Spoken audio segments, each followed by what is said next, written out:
Love story about the love she brings to me. Bakit, Chocho? Bakit mo sinisira ang buhay mo? Kasi,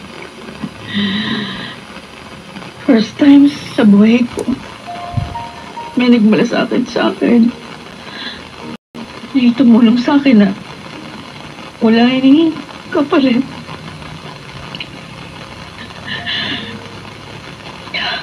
Ang nanay ko, pinamigay ako. Pinabayaan gawin akong katulong. Ang tiyahin ko, kapalit ng pera na nakukuha niya rito dahil sa paninilpihan ko nung tumayos ako.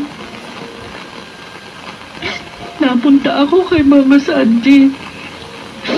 Tinulungan niya ako, pero pinakinabangan niya rin ang katawan ko. Ibinenta niya ako sa iba't ibang paraan. Kaya nga natouch ako nung makita ko na kahit ilang linggo na ako sa bahay mo, hindi mo ko hininga ng kapalit. May ibang dahilan, Chocho. Nakita ko kasi sa'yo ang tatay ko. Siya lang ang nagmahal sa akin, sa aming magkakapatid. Mabait si tatay. Kailanman hindi niya ako sinaktan. Kaya hanggang ngayon, tamang-tama ko pa rin ang kalungkutan. Kahit matagal na siyang namatay. Para lang tatay ang tingin mo sa akin. Nakikinig ka ba? Naintindihan mo ba sinasabi ko? Nakita ko sa iyo ang isang tunay na pagmamahal. Pero natakot ako, baka nagkakamali lang ako. Kaya kaysa lalong mahulog yung kalooban ko sa iyo, nagdesisyon akong umalis. Kaysa maging broken-hearted lang. Bakit hindi mo kagad sinabi? O ano naman kung sabihin ko? Kasi, kaya kita hinanap.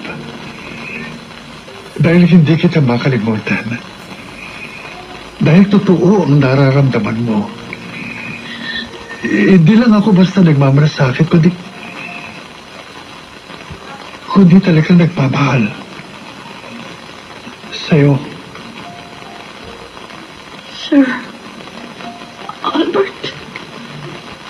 Bakit may sir pa? Albert. Ngayon, siguro naman, kung yayakapin kita, hindi mo na iisipin pinagsasamantalahan kita. Oh, Albert. Sasama ka sa akin. Hindi ko napapayagang magpatuloy ka pa sa pagtatrabaho sa club. Magandang araw po. Magandang araw, Iho. Bakit ngayon ka lang nagpakita sa amin, anak? Matagal nang namatay ang nanay mo. Hindi siya ang dahilan ng pag-uwi ko. Kayo po at ang mga kapatid ko. Oy, nasa Maynila na ang ate Pamela mo. Maganda ng buhay. Nakapagtapos siya ng vocational at may negosyo na silang mag-asawa. Pwede ko mong makuha yung address niya. Oo naman. Ibibigay ko sa iyo. At ang iba mo pang kapatid, narito pa naman sila. Sasamahan ko kayo para isa-isa mo silang makita. Salamat, Joandoy. Salamat din sa iyo, anak. Dahil nagbalik ka. Akala ko makakamatay ako ng hindi mo masilayan ang bunso ng aming kapatid. Utang na loob ko kay Albert ang lahat. Dahil tinulungan niya ako. Tinulungan ko siyang magkaroon ng lakas ng loob na umuwi rito. Salamat.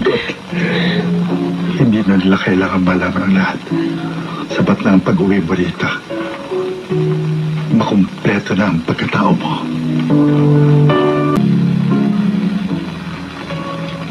Akala ko, tatanda na ako na hindi nararanasan ng tunay na pagmamahal.